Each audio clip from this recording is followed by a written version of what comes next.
प्यारे बच्चों, आज हम कक्षा 8 की अध्याय 2 की प्रश्नावली 2.4 हल करेंगे। देखिए, यहाँ पर पहला प्रश्न है जो मैंने आपको लिख दिया है। यहाँ पर अमीना एक संख्या सोचती है, वह इसमें से 5/2 घटाकर परिणाम को 8 से गुणा करती है। ठीक है, अब जो परिणाम मिलता है वह सोची गई संख्या की तिगुनी है। वह सोची गई संख्या ज्ञात कीजिए। तो देखिए, सबसे पहले हम क्या लिखेंगे, माना सोची गई संख्या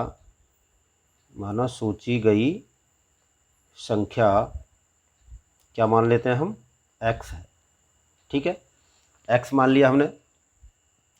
अब देखिए सवाल क्या कहता है, इसमें से 5/2 घटाकर, तो x में से हम क्या करेंगे, x में से 5/2 हमने ये घटा लिया, लिख दिया इसको। ठीक है, घटाकर जो परिणाम मिलता है, घटाकर परिणाम को 8 से गुणा करती है। अब ये हमें परिणाम मिला है, इस परिणाम को, क्योंकि आपको मैंने पिछले अध्याय में भी बताया है कि जो चर होते हैं उनमें से किसी भी हम पूर्णांक को नहीं घटा सकते। ठीक है, तो घटेगा नहीं, ये परिणाम हमें यही मिला है। इसको क्या करती है, वो 8 से गुणा कर देती है, पूरे परिणाम को 8 से गुणा कर देती है। तो हमने 8 से गुणा कर दिया इसको। अब 8 से गुणा होने के बाद आगे आता है कि अब जो परिणाम मिलता है वह सोची गई संख्या की 3 गुनी है। तो ये जो परिणाम मिला है 8 से गुणा करने के बाद भी, ये क्या है, ये इस सोची गई संख्या का क्या है, 3 गुना है। तो सोची गई संख्या क्या थी हमारी, x, तो x का 3 गुना हो गया। ठीक है, अब ये हमारा एक समीकरण बन गया यहाँ पर। तो देखिए, अब हम इसको आगे बढ़ाते हैं, बराबर करेंगे, यानी कि आगे बढ़ाते हैं इसको। हम आगे बढ़ाएंगे तो देखिए, इसको हम गुणा करेंगे पहले सीधा। देखिए, अब इसको हम गुणा कर लेते हैं। यहाँ पर हमने इस तरह से 8 को x से गुणा किया तो हमारा हो गया 8x। ठीक है, माइनस 8 को गुणा करेंगे -5/2 से, तो मैं आपको देखो यहाँ करके बता रहा हूँ, ये 8 इंटू -5/2, 2 से ये कट गया आपका कितनी बार, 4 बार। 4 को 5 से गुणा किया तो 20, कितना आ जाएगा आपका, 20 आ जाएगा। ठीक है, तो यहाँ आ गया हमारा 20, और 20 के बाद में आगे हमारी संख्या क्या है, 3x। ठीक है, अब ये एक हमारा सिंपल समीकरण हो गया है। हम इसे आगे फिर बढ़ा देते हैं, 8x, इसका पक्षांतरण कर लेते हैं, इसको हम इधर ले आते हैं, -3x। माइनस क्यों किया है, क्योंकि प्लस का था, इधर आएगा तो माइनस का, बराबर माइनस का 20 को हम इधर ले जाते हैं, तो ये हो जाता है हमारा 20 प्लस का। ठीक है, अब देखिए 8 में से 3x कम करेंगे हम, 8x में से 3x करेंगे तो हमारे पास बचेगा यहाँ पर 5x बराबर 20। ठीक है, 5x बराबर 20 हो गया, यानी कि x बराबर 20/5 बराबर 4। तो उत्तर क्या आया हमारा, 4। ये 4 हमारा वो उत्तर है जो हमने सोचा था। ठीक है, तो यहाँ देखिए सोची गई संख्या क्या है, सोची गई, अब हम इसकी एक बार उत्तर की, हालांकि हमसे कराया नहीं है लेकिन उत्तर की जांच कर लेते हैं। सोची गई संख्या हमारी क्या आई है बच्चों, 4 आई है। ठीक है, 4 को 5/2 से वो, इसमें से वो 5/2 घटाती है। ठीक है, तो 5/2 घटाएगी, -5/2 घटा दिया। ठीक है, इसको फिर वो 8 से गुणा करती है, तो 8 से गुणा करेगी। तो देखिए अब ये आपका हो जाएगा 4, इसको पहले हम हल करेंगे, इसके नीचे 1 मानेंगे यहाँ पर, तो ये 2 हो गया, यानी कि ये हो गया आपका 8 - 5 और बटे में 2। ठीक है, यहाँ कितना आ गया आपका 3/2 और गुणा में 8। ठीक है, तो 2 से ये कितनी बार कट गया, 4 बार, 4 तिया क्या आ गया 12। तो लास्ट क्या था कि सोची गई संख्या से वो 3 गुनी होती है। तो सोची गई संख्या क्या आई थी हमारी, 4, और 4 के 3 गुना कितना होता है, 12। तो ये आपका इससे मैच कर रहा है, इट मीन्स आपका सवाल बिल्कुल ठीक है। ठीक है, अब देखते हैं क्वेश्चन नंबर 2। देखिए बच्चों, ये है हमारा दूसरा प्रश्न। इसमें लिखा गया है कि 2 संख्याओं में एक संख्या दूसरी संख्या की 5 गुनी है। प्रत्येक संख्या में 21 जोड़ने पर पहली संख्या दूसरी संख्या की दुगनी हो जाती है। संख्याएं ज्ञात कीजिए। तो हम यह क्या करते हैं, मान लीजिए दूसरी संख्या देखिए यहाँ हमें आधार किसको लेना पड़ेगा आप देखो पहले, दो संख्याओं में से एक संख्या दूसरी संख्या की 5 गुनी है, ठीक है। तो हम यहाँ क्या करेंगे, माना दूसरी संख्या x है, ठीक है। तो पहली संख्या दूसरी संख्या की 5 गुनी है, कितनी है, 5 गुनी है। तो पहली संख्या क्या हो जाएगी, पहली संख्या बराबर x इंटू 5 बराबर 5x, ठीक है। 5x हो गई, 5 गुनी हो गई। अब इन दोनों संख्याओं में 21-21 जोड़ने पर, दोनों संख्याओं में क्या करना पड़ता है हमको, प्रत्येक संख्या में 21-21 जोड़ने पर, तो देखिए पहली संख्या क्या हो जाएगी हमारी 5x प्लस 21, और दूसरी क्या हो जाएगी, बराबर दूसरी हो जाएगी हमारी x प्लस 21, ठीक है। ऐसे करने के बाद में कहते हैं कि पहली संख्या दूसरी संख्या की दुगनी हो जाती है, पहली संख्या दूसरी संख्या की दुगनी हो जाती है। तो ये जो 2 गुना हमें करना है, ये किसे करना है, हमें इस पहली संख्या को करना है, क्योंकि समीकरण हमारा तभी बराबर होगा। इसको हमने क्या कर दिया, 2 गुना कर दिया। अब ये आपका एक समीकरण बन गया है सामान्य। इसे हम आगे बढ़ाते हैं, 5x प्लस 21 बराबर 2 को x से किया तो 2x प्लस 21 दूनी 42, ठीक है। अब ये हमारा यहाँ पर वो हो गया है, समीकरण बन गया है। अब हम क्या करते हैं, समीकरण को पक्षांतरण कर लेते हैं, संख्याओं का पक्षांतरण करेंगे तो हमारे पास आएगा, देखिए 5x माइनस प्लस का 2x इधर आएगा तो माइनस का 2x बराबर 42, ठीक है। और ये जो 21 है, ये 21 लेफ्ट साइड में है, इसे राइट साइड में ले जाएंगे तो प्लस का हो जाएगा -21, ठीक है। अब देखिए 5x में से 2x हमने कम करे या घटाए तो हमारे पास क्या बचा, 3x, और इधर 42 में से 21 को कम किया तो हमारे पास क्या बचेगा, 21 बचेगा, ठीक है। यानी कि 3x बराबर 21 है, ठीक है। इधर ले लीजिए इसको, 3x बराबर 21, तो x बराबर क्या हो गया भाई, 21/3 क्यों होगा, पहले भी आपको बताया है कि जो संख्या गुणा में होती है, जब अंक गुणा में होता है तो वो जब राइट साइड को जाएगा तो वो भाग देगा, ठीक है। 3 से हमने 21 को काटा, 3 एकम 3 और 3 7 21, यानी कि x बराबर क्या आ गया हमारा 7, x बराबर क्या आ गया 7। तो वो संख्या जो हमने, पहली संख्या क्या होगी, अब आप देखिए पहली संख्या हमने किसको माना था, पहली संख्या क्या है हमारी, ये रही 5x, ठीक है। यानी कि 5 गुणा x का मान रख देते हैं इसमें 7 बराबर ये हो गया हमारा 35, ठीक है।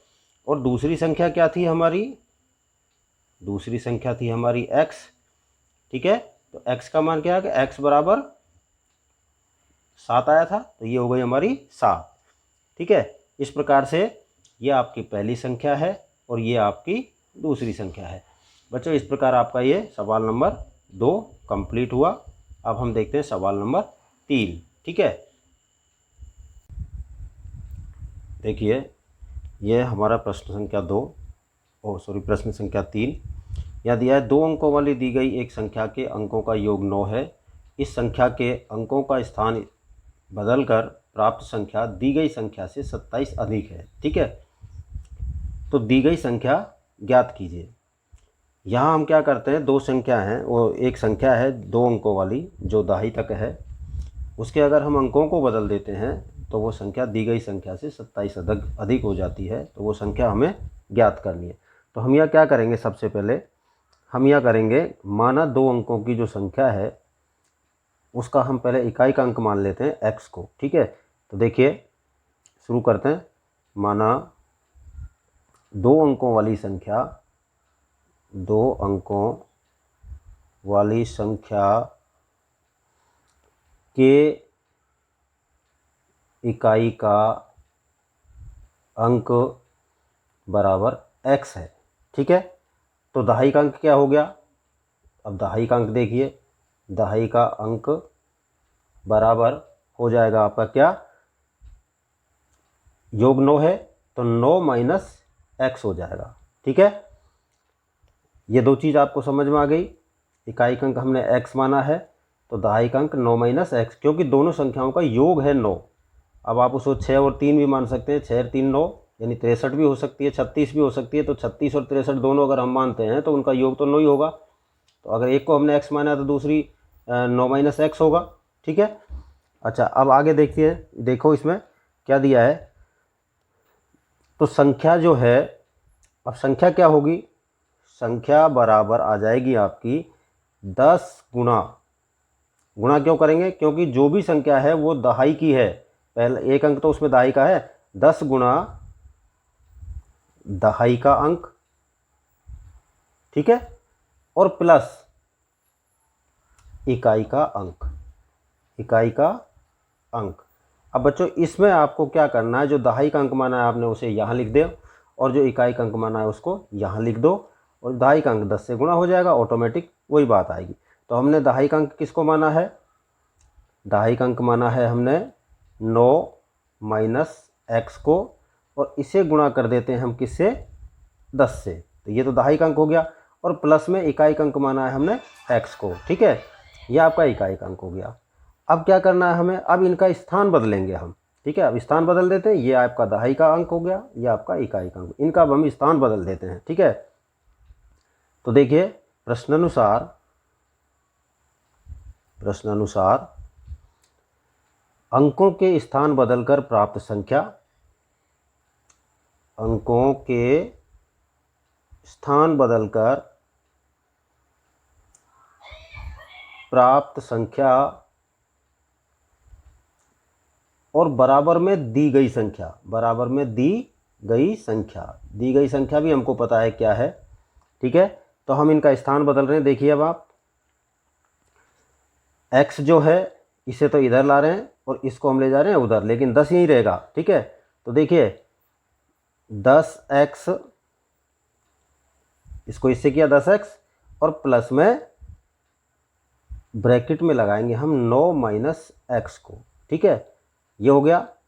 अब देखिए आगे बराबर करते हैं इसको, तो 10 इंटू 9 माइनस एक्स, ठीक है, प्लस में x, स्थान परिवर्तन हो गए हैं, और प्लस में 27, दी गई संख्या क्या है, 27 है। ठीक है, ये आ गई। अब आप इसको आगे हल करिए। देखिए 10 प्लस 9, ठीक है, minus x, 10 plus 9 minus x, यहाँ तक हो गया, बराबर 10 को 9 से गुणा किया, 10 नाम 90, माइनस 10 को x से गुणा किया, 10x। ठीक है, और उसके बाद में प्लस में x और प्लस में 27, ये आ गया हमारा। अब हम क्या करेंगे, अब हम इनका पक्षांतरण कर लेते हैं, संख्याओं को मतलब प्लस माइनस कर लेते हैं। तो देखिए यहाँ बचेगा आपके पास 9x, ठीक है, और बराबर में 90 और 27 को जोड़ दिया, ये कितने हो गए हमारे 117, और ये 10x प्लस माइनस के हैं और ये प्लस के हैं। इनमें से हमारे पास क्या बच गया, माइनस का 9x, माइनस का 9x बच गया। अब इनको आगे देखिए, आगे क्या होगा, 9x माइनस का 9x इधर आएगा, प्लस का 9x बराबर 117 और माइनस के 9। ठीक है, ये गए, ये आपका ये था कहाँ पर, हाँ ये यहाँ 9 रह गया है अपना, नहीं 9x ही है ये, ठीक है, ये 9 है। अब देखिए अब हमारे पास क्या आ गया, 9 9 18x हो गए, बराबर 117 में से हम 9 कम करेंगे तो क्या आएगा, 108 आएगा। ठीक है, अब 18x बराबर 108 है, तो x बराबर क्या हो जाएगा, x बराबर हो जाएगा 108 बटे 18। ठीक है, 18 कम 18, 18 छिक्की 108। ठीक है, यहाँ आपका कितना आ गया, 6। तो हमारी x की वैल्यू क्या आ गई है यहाँ पर, x बराबर आ गया आपका 6। ठीक है, तो अब देखिए, अब हम निकालते हैं इनकी दी गई संख्या। दी गई संख्या बराबर 10 गुणा 9 माइनस एक्स, ठीक है, और प्लस में एक्स, ये हो गया। आगे देखिए, अब ये कितने हो जाएंगे, 10 9 माइनस 6, ठीक है, और प्लस में 6 बराबर 10 गुणा 3, ये आपने 6 लग दिया मान इसका, 10 गुणा 3 और प्लस में 6 बराबर 30, 10 या 30 और 6 36, ठीक है। यहाँ क्या आया आपका, ये 9 में 6 गए तो 3, ये हो गया 30, ये देखिए 10 और ये आ गया आपका 3, 10 या 30 और प्लस में 6 किया तो आपका कितना हो गया, ये 36 हो गया, ठीक है। तो ये 36 है संख्या। अब इनका जब हम सिस्टम के अनुसार इसको जब हम देखते हैं तो देखिए 36 में 2 अंक हैं, 3 तो दहाई का है और 6 इकाई का है। दोनों को अगर हम जोड़ते हैं तो दोनों का योग कितना आता है, 9, जो आपको यहाँ पर दिया गया है, ये 9, ठीक है। और जब इनका हम स्थान परिवर्तन करते हैं तो देखिए ये 36 है, 36 की जगह ये क्या हो जाता है, 63 हो जाता है। अब आप 63 में से 36 घटा करके देखिए क्या बचेगा, 13 में से 6 गए तो 7, ठीक है, 13 में से 6 गए तो 7 और इधर ये हो गए 4, वो 5, 5 में से 3 गए तो 2, ये देखिए आपका ये 27 भी मिल गया। 27 अधिक हो जाता, 36 है, स्थान बदल देते हैं तो ये 63 हो जाता है। तो 36 को स्थान बदल कर जैसे ही 63 करेंगे तो उसका मान जो है वो 27 अधिक बढ़ जाता है। ये आपका प्रश्न हल हो गया, क्लियर एकदम। अब हम चलते हैं प्रश्न संख्या 4 पर। देखिए बच्चों, ये है हमारा चौथा प्रश्न। लिखा है 2 अंकों वाली दी गई एक संख्या में एक अंक दूसरे अंक का 3 गुना है, ठीक है। इसके अंकों के स्थान बदलकर प्राप्त संख्या को दी गई संख्या में जोड़ने पर 88 प्राप्त होता है, तो दी गई संख्या ज्ञात कीजिए। हम यहाँ क्या करेंगे, माना 2 अंकों वाली संख्या में इकाई का अंक वही x मान लेते हैं पिछले सवाल की तरह। तो देखिए, माना 2 अंकों वाली दी गई संख्या में इकाई का अंक बराबर x है। क्या है, x मान लिया हमने, ठीक है। तो दहाई का अंक क्या हो गया, दहाई का अंक क्या होगा, देखिए इसको पढ़िए, दूसरे अंक का 3 गुना है, ठीक है। यानी कि जो दहाई का अंक है वो हमारे इकाई का अंक x का 3 गुना है। तो यहाँ हम लिख देंगे दहाई का अंक बराबर 3x, ये 3x हो गया। ये आप दोनों को इंडिकेट कर देता हूँ इस तरीके से, ठीक है। अब हमें क्या करना है, अब देखिए, अब कहता है सवाल हमारा कि दी गई जो संख्या है उसके स्थानों को अगर हम बदलते हैं तो सबसे पहले तो हम दी गई संख्या देखते हैं। यहाँ पर देखिए, दी गई संख्या हमारी क्या बन जाएगी, हमारे अनुसार दी गई संख्या क्या बनेगी, देखिए 10 से तो उसे गुणा करिए पहले, 10 गुणा दहाई का अंक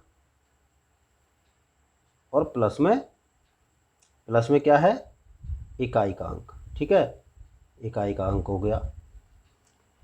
हमने क्या माना है, 10 गुणा दहाई का अंक किसे माना है हमने, 3x को, 3x, ठीक है, और प्लस में x हो गए। अब इनको हम हल करते हैं तो देखिए 10 को 3x से किया तो 30x और 1x ये हो गया हमारा, ठीक है। तो ये कितना हो जाएगा, 10 तिया 30x प्लस x बराबर 31x, ये हो गया हमारा 31x, ठीक है। अब इनके अंकों का स्थान बदल देते हैं हम, ठीक है, दी गई संख्या के जो प्रश्न के अनुसार, यहाँ लिख देता हूँ मैं आपको, देखिए प्रश्नानुसार अंकों के स्थान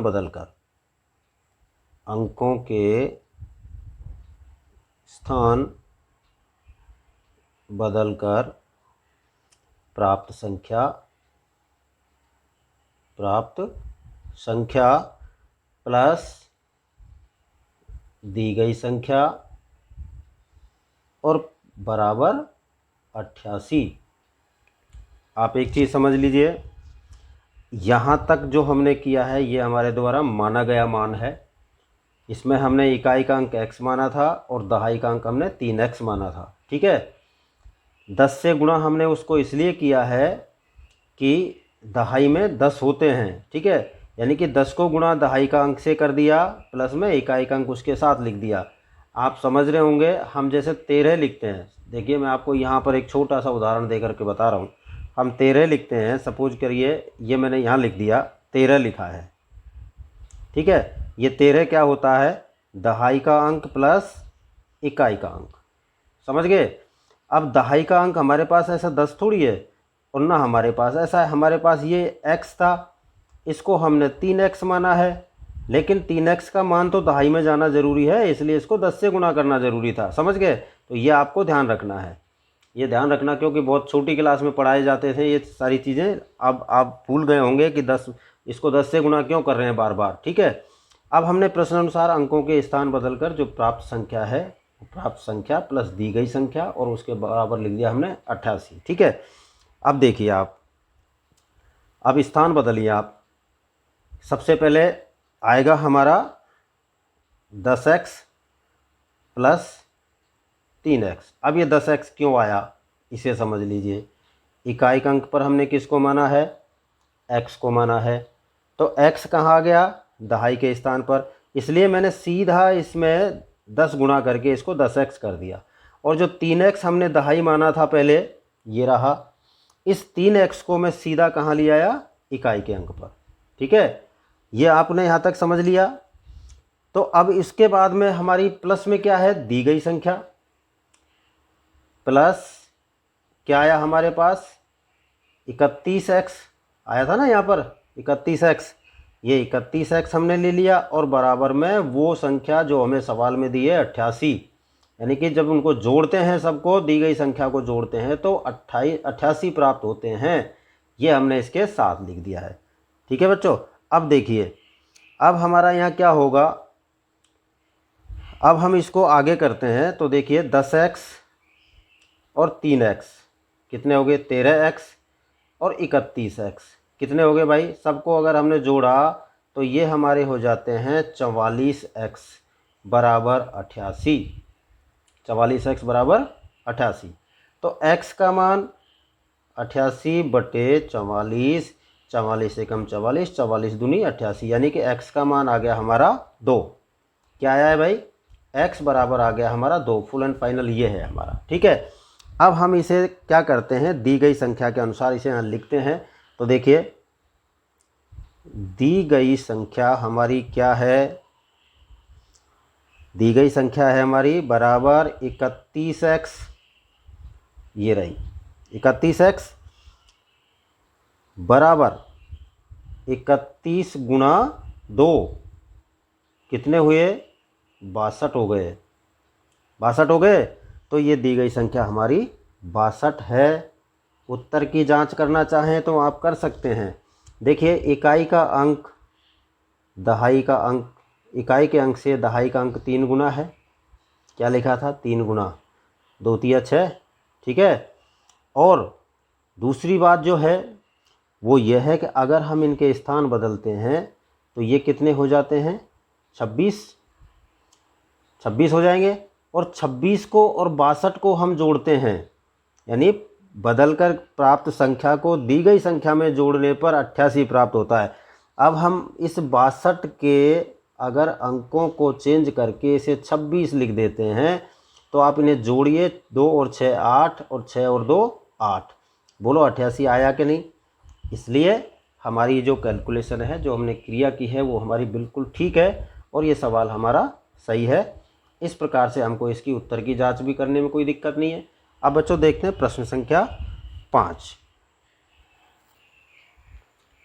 देखिए बच्चों, हमारा प्रश्न संख्या 5 लिखा है, सोबो की माँ की आयु सोबो की आयु की 6 गुनी है। 5 वर्ष बाद सोबो की आयु उसकी माँ की वर्तमान आयु की 1/3 हो जाएगी। उसकी आयु ज्ञात कीजिए।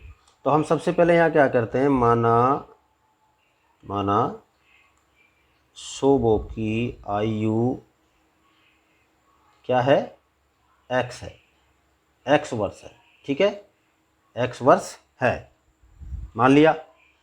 अब सोबो की माँ की जो वर्तमान आयु है वो क्या हो जाएगी, सोबो की आयु से 6 गुनी है, तो यहाँ लिखेंगे हम सोबो की माँ की वर्तमान आयु बराबर 6 गुना एक्स बराबर 6x वर्ष, ठीक है, 6x वर्ष हो गई, क्योंकि उससे 6 गुनी अधिक है, वर्तमान आयु की बात कर रहे हैं। अब कहा गया है आगे कि 5 वर्ष बाद जो सोबो की आयु है वो उसकी माँ की जो वर्तमान आयु है उसकी 1/3 हो जाएगी। तो 5 वर्ष बाद लिखेंगे हम यहाँ पर, 5 वर्ष बाद सोबो की आयु बराबर, बच्चों ध्यान रखना अगर बाद आता है तो प्लस होगा, पूर्व आता है तो माइनस होगा, x + 5 वर्ष हो गई। और उसकी वर्तमान आयु, हमें माँ की तो वर्तमान आयु ही रखनी है, नहीं तो हम माँ की आयु में भी +5 करते अगर 5 वर्ष बाद की बात होती तो, लेकिन उसमें हम 5 प्लस नहीं करेंगे, क्योंकि यहाँ सिर्फ ये कहा है कि 5 वर्ष बाद जो सोबो की आयु है वो उसकी माँ की वर्तमान आयु की 1/3 हो जाएगी। ये सवाल है, आप ध्यान से समझें सवाल को। तो अब हम क्या करेंगे यहाँ पर, अब करेंगे हम प्रश्नानुसार। देखिए प्रश्नानुसार x + 5 बराबर 6x का 1/3, 6x का 1/3, समझ गए। अब मैंने 6x का 1/3 क्यों किया है, क्योंकि उसकी जो माँ की आयु है वर्तमान में जो 6 गुनी है, 6x है, उसका 1/3 हो जाएगी। तो जिससे तुलना करते हैं उसी में से हम भाग को निकालते हैं, कितने गुना हो रही है उसको उसी में से निकालते हैं, ठीक है। तो देखिए यहाँ हो जाएगा हमारा x + 5 बराबर 1/3 × 6x, 3 से हम इसे काट देंगे, ये 2 बार कट जाएगा, तो हमारे पास यहाँ क्या बचेगा बच्चों, इधर ले लेता हूँ, x + 5 बराबर 2 को x से किया तो 2x, ठीक है, x + 5 और उधर क्या हो जाएगा 2x, पक्षांतरण कर लीजिए, x - 2x बराबर -5, 5 ही आएगा, केवल x नहीं आएगा, ठीक है।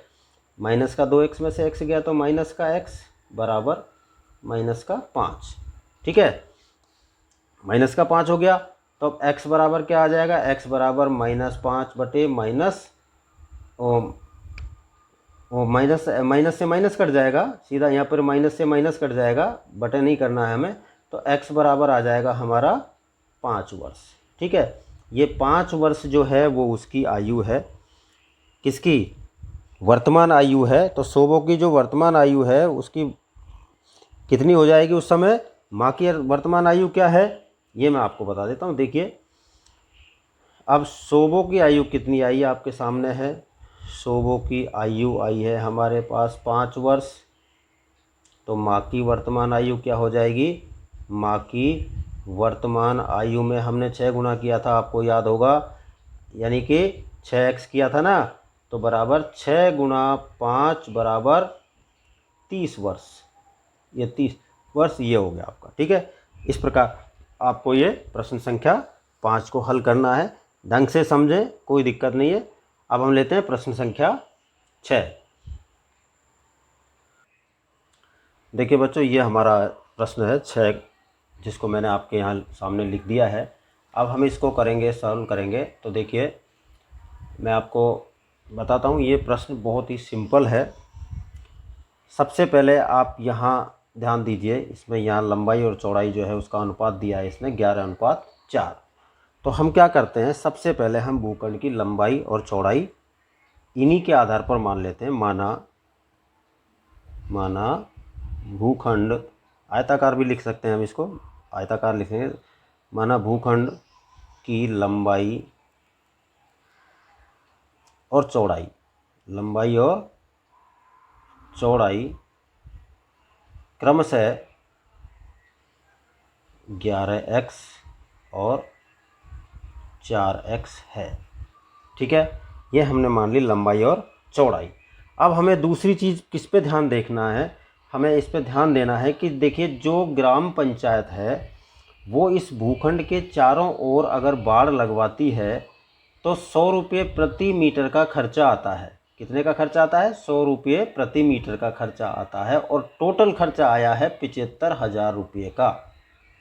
तो इससे हम उसके परिमाप तक पहुंच सकते हैं, क्योंकि मान लीजिए ये आयताकार भूखंड है इस टाइप का, जिसका ये तो 11 है, ये 4 है। ठीक है, इसके चारों ओर जो बाड़ लगाई है, इस चारों ओर लगाई गई बाड़ का यानी परिमाप का जो खर्चा आया है चारों तरफ की माप का, वो खर्चा आया है हमारा कितना? 75,000 रुपये। और 75,000 रुपये जो है वो 100 रुपये प्रति वर्ग मीटर की, वो प्रति मीटर की दर से आया है। ठीक है, तो हम क्या करते हैं, पहले जो भूखंड का जो परिमाप है उसमें हम प्रति मीटर, वो भूखंड का परिमाप ज्ञात करने के लिए हम क्या करते हैं, जो खर्च किया गया पैसा है उस कुल व्यय में 1 मीटर बाड़ का जो मूल्य है उसका भाग दे देते हैं, परिमाप हमारे सामने आ जाएगा। तो देखिए मैं लिख रहा हूँ यहाँ पर, चूँकि यहाँ लिख रहा हूँ आपको, चूँकि भूखंड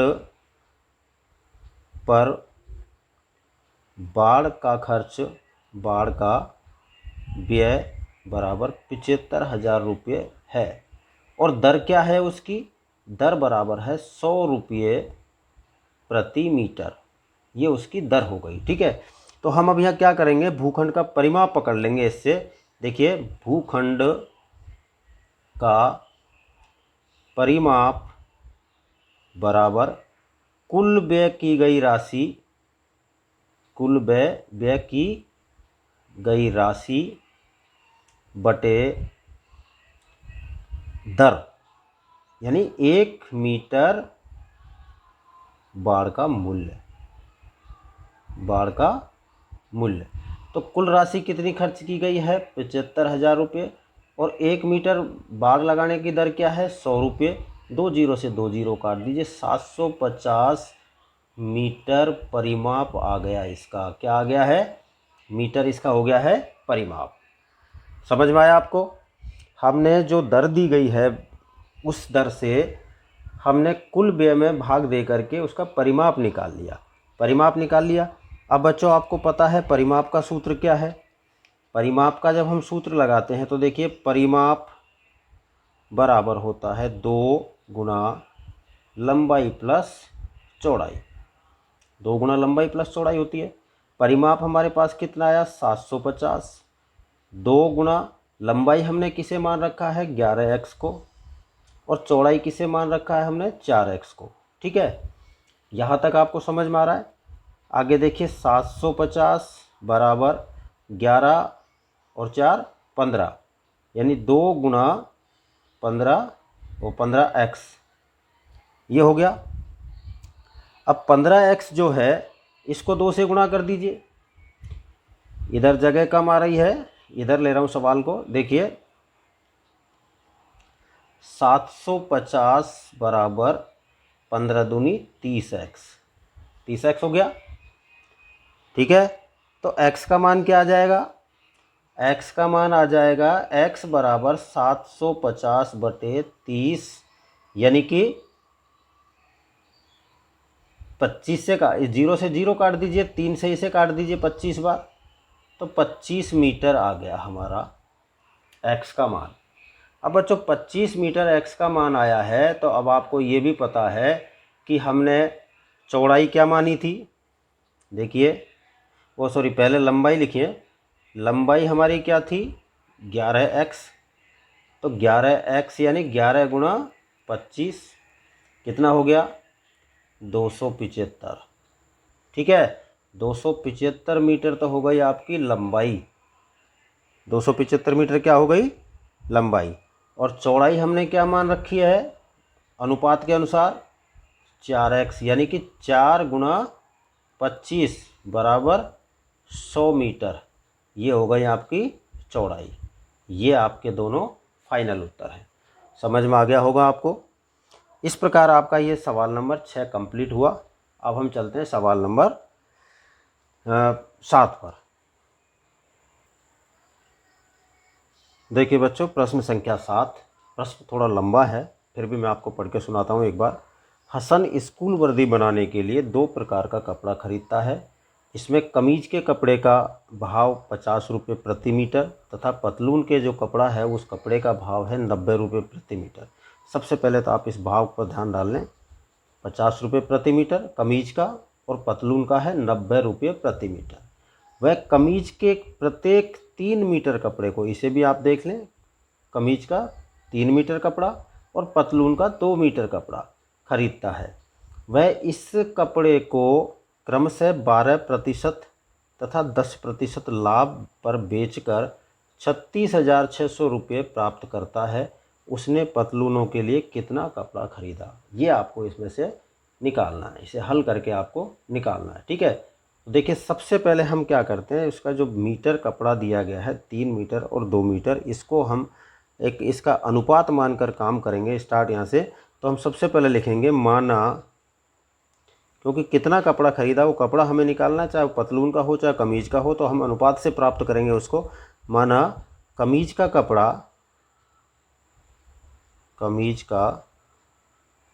कपड़ा बराबर 3x और पतलून का कपड़ा बराबर 2x। ठीक है, अब इनका एक आनुपातिक भाग हो जाता है यहाँ पर 3x अनुपात 2x। ठीक है, आप ये ध्यान रखेंगे 3x अनुपात 2x। समझ गए? अब हम क्या करते हैं, अब यहाँ पर हम देखते हैं कमीज के कपड़े का भाव क्या है और पतलून के कपड़े का भाव क्या है।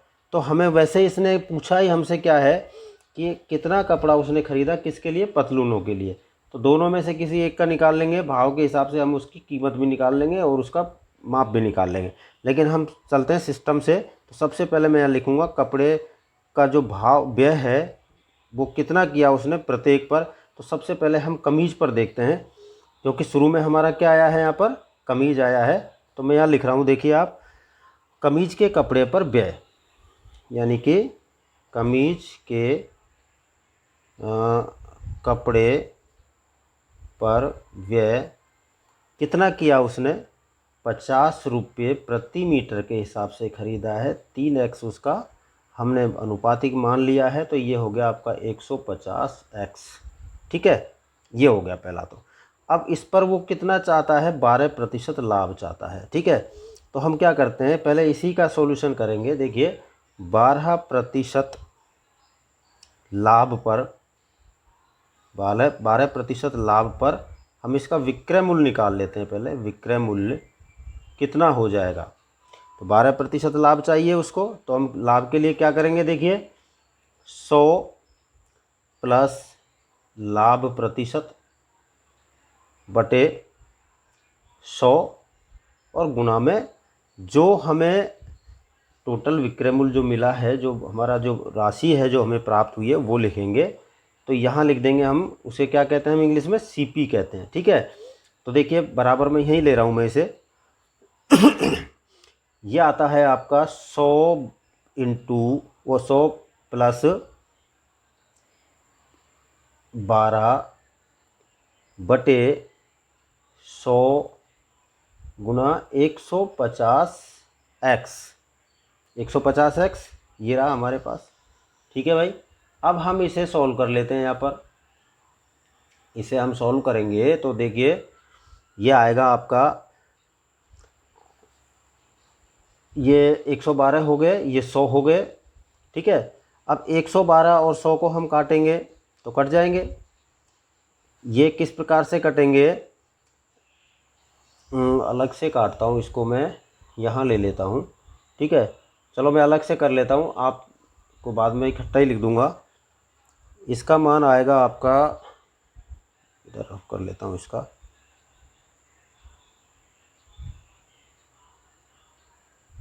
यानी कि फाइनल आ जाएगा आपका यहाँ पर बराबर में यहाँ लिख रहा हूँ इसको 168x, ठीक है। आप ये याद रखेंगे 168x आया है हमारा इसका। अब हम किस पे चलते हैं, पतलून पर। पतलून, ये तो कमीज का हो गया, अब ले लेते हैं हम पतलून। पतलून के कपड़े पर व्यय 90 रुपया कीमत थी, इंटू 2x कितना हो गया, 180x हो गया, ठीक है। यहाँ 150 हुआ था, यहाँ 180 हो गया है, ठीक है। अब इसका भी वही तरीका है, 10% लाभ चाहता है, तो हम क्या कर देंगे, सीधा कर रहा हूँ, देख लीजिए 100 + 10/100 इंटू 180x, ये आपका हो गया 110, 110/100 यानी कि 110/100 इंटू 180x, 10 10 10 10, तो ये कितना हो गया, 18 से को 11 से गुणा किया तो हमारा ये आएगा 190, 180 180 और 18 198, यानी कि बराबर 198x। ये इस पर भी आ गया आपका, ठीक है। दोनों मिल गए आपको। अब प्रश्न के अनुसार हम क्या करेंगे, दोनों का जो योग है, दोनों का जो विक्रय मूल्य जो है वो देखिए आप क्या आया है, 168x + 198x बराबर 36,600, ये हो गया। दोनों को जोड़ लेते हैं, इन दोनों को 8 8 16, x का तो x ले लिया, 8 8 16, 9 और 6 15 और 1 16 और 2 और 1 3, 366x बराबर 36,600, ठीक है। 36,600 हो गया। अब देखिए यह है 366x का 36,600, तो x का क्या हो जाएगा, 36,600 बटे 366, 366 से 366 एक बार कट गया, 2 जीरो बच गई, हमारा क्या आ गया, x बराबर 100 आया है, ठीक है। यानी x बराबर क्या आ गया हमारा 100, ठीक है। अब अपना सिस्टम वहीं पर लगा दीजिए, कमीज का और पतलून का दोनों का आपके पास है, अनुपातिक रूप है। तो हमसे पूछा है पतलून का, तो देखिए पतलून का हमने क्या माना था, पतलून का कपड़ा कितना खरीदेगा वो, पतलून का कपड़ा कितना था हमारे पास, 2x, ये रहा देखिए 2x, x का मान क्या आया है आपका, 2 × 100, यानी कि 200 मीटर कपड़ा खरीदा है उसने पतलून के लिए, ठीक है। समझ में आ गया। 300 मीटर खरीदा है उसने किसके लिए, कमीज के लिए, क्योंकि 3x × 100 करेंगे तो 3 × 100 करेंगे तो 3x 300 हो गया, ठीक है। इस प्रकार ये आपका प्रश्न हो गया 7वां। अब हम प्रश्न संख्या देखेंगे 8। देखिए बच्चों, अब हमारा प्रश्न संख्या 8, यहाँ लिखा है कि हिरणों के एक झुंड का आधा भाग मैदान में चल रहा है और शेष का 3/4 पड़ोस में ही खेल कूद रहा है, और शेष बचे 9 हिरण एक तालाब में पानी पी रहे हैं, तो झुंड में हिरणों की संख्या ज्ञात कीजिए। बहुत इंटरेस्टिंग सवाल है। हम यहाँ क्या करेंगे, सबसे पहले हम मान लेते हैं कि माना हिरणों की संख्या x है, क्या मान लिया हमने, x मान लिया, ठीक है। अब प्रश्नानुसार हम इसमें चलते हैं। देखिए प्रश्नानुसार हमारे पास कितने हिरण हैं, x बराबर आधा भाग, यानी कि x/2 मैदान में चल रहा है, प्लस शेष क्या बचा, शेष का 3/4 पड़ोस में। अब शेष क्या लेंगे हम, x में से -x/2, यानी कि इसमें से इतना भाग चल रहा था तो शेष क्या बच गया, इसमें से इसको घटा लेते हैं, ये शेष बच गया। शेष का 3/4 भाग, इसका भी हम 3/4 भाग करेंगे। ये कहाँ है, ये चल रहा है पड़ोस में, खेल कूद कर रहा है। और उसके बाद बाकी के जो 9 हैं प्लस 9 जो हैं वो तालाब में पानी पी रहे हैं। इस तरह हो गया। ये आपकी एक समीकरण बन जाती है। इसको हम अब आगे बढ़ाते हैं समीकरण को, तो आगे बढ़ाने पर हमारा क्या आता है, देखिए सॉल्व करते हैं इसको हम। x बराबर x बटे 2, इसे ले लिया, इसे किया 3/4 x को गुणा करेंगे, तो इसको गुणा करेंगे। उससे पहले हम इसे सॉल्व करेंगे, तो ये देखिए आप पहले इसे तो हम क्या कर लेते हैं, प्लस में 3/4 ही रखते हैं, और यहाँ इसका हम 1 नीचे मानेंगे, इसके नीचे हम 1 मान लेते हैं, तो इसका 2 एलसीएम हो जाएगा। 2 1 का भाग देंगे 2 बार, 2 को 1 से गुणा करेंगे तो क्या आएगा आपके पास 2x, और माइनस में 2 का भाग 2 में दिया 1 बार, इसको गुणा किया तो इससे x, ठीक है, x हो गया, और बटे में आ गया आपके पास 2। बंद कर दीजिए इसको, और बंद करने के बाद लास्ट में प्लस में लगा दीजिए 9। यहाँ तक हो गया। अब फिर आगे दूसरा स्टेप, इसका दूसरा स्टेप हम लेंगे, तो देखिए x बराबर x बटे 2 प्लस, यहाँ अब ये गुणा होंगे, ये जब गुणा होंगे तो आपके पास क्या बचेगा, ये 4 जो ये 2 जो है इसे काट देगा 2 बार, ठीक है, और ये इसको काटने के बाद ऊपर बच जाएगा केवल x बचेगा ऊपर, है ना, और इसका जो 2 है वो इससे गुणा हो जाएगा, यानी 4 हो गया। 4 होने के बाद ये 3 इससे गुणा हो जाएगा 3x, लेकिन अलग अलग लिख देते हैं हम इनको अभी। x बराबर x बटे 2 प्लस 3/4, और गुणा में यहाँ आपके पास क्या बचता है, सीधा उसी को लिख लीजिए आप, छोड़िए 2x में से x गया तो आपके पास बचेगा x, और बटे में बचेगा 2। ये हो गया ब्रैकेट का सॉल्यूशन, और प्लस में आपका 9, ठीक है। अब आगे बराबर x बराबर, आप देखिए इनका हम क्या करेंगे, गुणा कर देंगे। x बराबर x बटे 2 प्लस 3 को x से किया तो 3x, और 2 को 4 से किया तो 8, और प्लस में 9। यहाँ तक हो गया। अब इनका भी एलसीएम कर लेंगे। इनका जब एलसीएम करेंगे तो ये हमारे पास आ जाएंगे 2, ये हो गया इतना। इसके बाद में सीधा लिख देता हूँ इसको, इसके नीचे 1 मान लिया, इसके नीचे भी हमने 1 मान लिया, ठीक है। नहीं, इसको तो सिंगल ही रखेंगे अभी। तो हमारे पास लास्ट आएगा फिर 8x, बच्चों फिर जगह कम है, यहाँ आ जाओ, यहाँ से हम इसको इधर ले रहे हैं, ठीक है। ये प्रश्न अनुसार को छोड़ दीजिए यहाँ तक, इसको इस तरह से अब यहाँ ले रहा हूँ मैं। देखिए ये हो जाएगा आपका 8x minus 4x minus 3x, और बटे में 8, और यहाँ बराबर में आ जाएगा आपका 9, ठीक है, क्योंकि 9 उधर गया।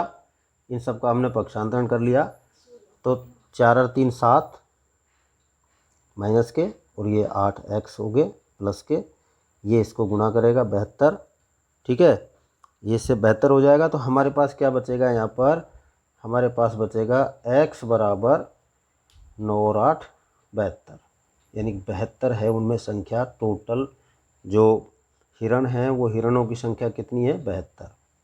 लिख दीजिए आप, हिरणों की कुल संख्या बराबर 72, ये आपका उत्तर है, ठीक है। अब प्रश्न संख्या 9, देखिए बच्चों, ये है हमारा प्रश्न संख्या 9। लिखा है दादाजी की आयु अपनी पोत्री की आयु की 10 गुनी है। यदि उनकी आयु पोत्री की आयु से 54 वर्ष अधिक है तो उन दोनों की आयु ज्ञात कीजिए। यहाँ किसे आधार बनाएंगे हम, पोत्री की आयु को, ठीक है। तो हम लिखेंगे यहाँ पर, माना उसकी पोत्री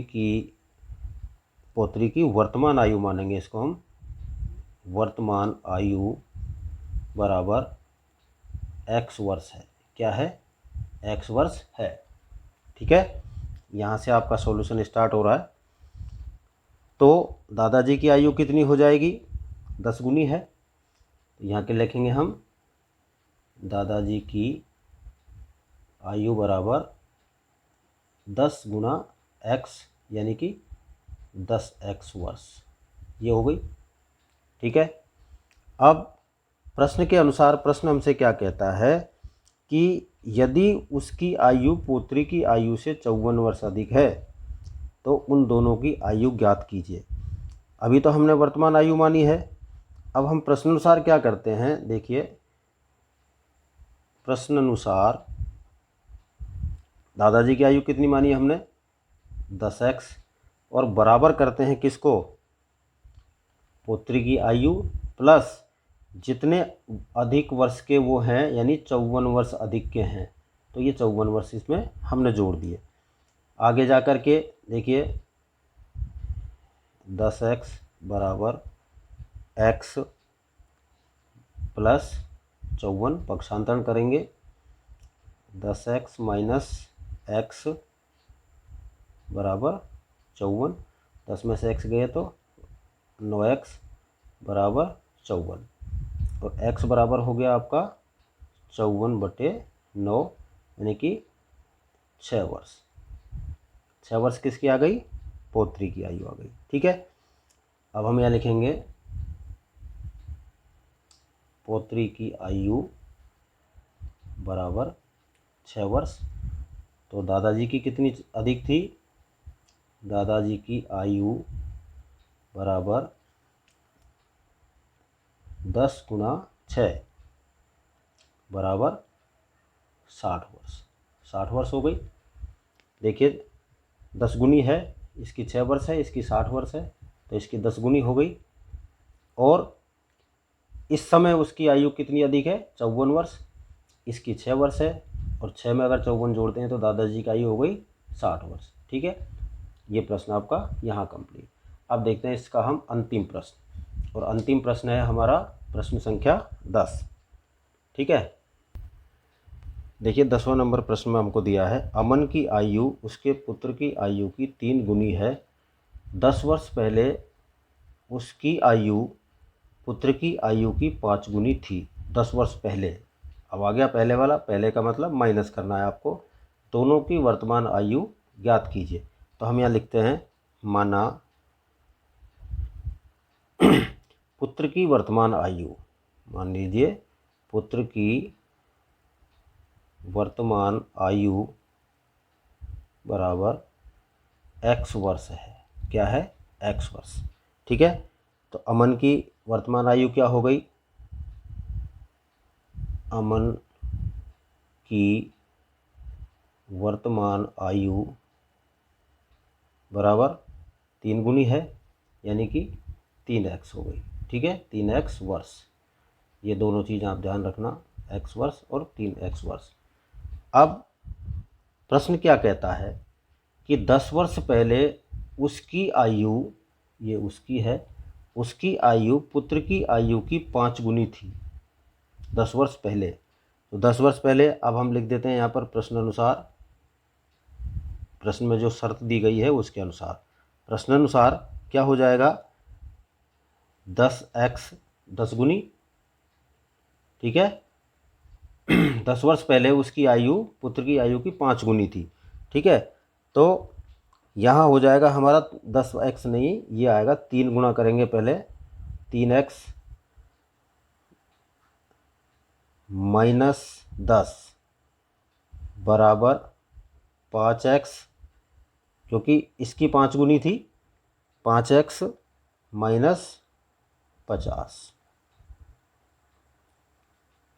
प्रश्न अनुसार कर रहे हैं इसको हम, यानी कि 3x माइनस 10, और इसकी 5 गुनी की है हमने, किसकी, इसकी करिए, ये 10 आएगा यहाँ पर, ये यहाँ पर आएगा 10। ठीक है। अब इसको आगे देखिए, 3x माइनस 10 और बराबर में ये हो गया आपका 5x, और 5 को 10 से किया तो माइनस में 50। ठीक है। अब देखो 3x माइनस 5x, पक्षांतरण कर लिया, बराबर माइनस का 50 और प्लस का 10। ठीक है।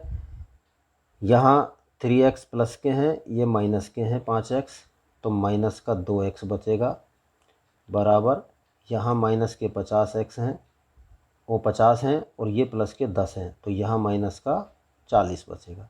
ठीक है, यानी -2x बराबर -40। ठीक, तो x बराबर क्या हो जाएगा आपका, x बराबर हो जाएगा -40 बटे -2, माइनस से माइनस कट गया, 2 से ये 20 बार कट गया, तो x बराबर आ गया आपका 20 वर्ष। x का मान क्या आ गया, 20 आ गया। अब x हमने किसको माना, पुत्र को, तो लिख दीजिए यहाँ पर पुत्र की आयु बराबर 20 वर्ष हो गई। और अमन की आयु हमने क्या मानी, अमन की आयु मानी थी हमने 3 गुनी, यानी कि 3x थी, तो 3 गुना 20 बराबर 60 वर्ष। ठीक है, ये दोनों आपके उत्तर हैं।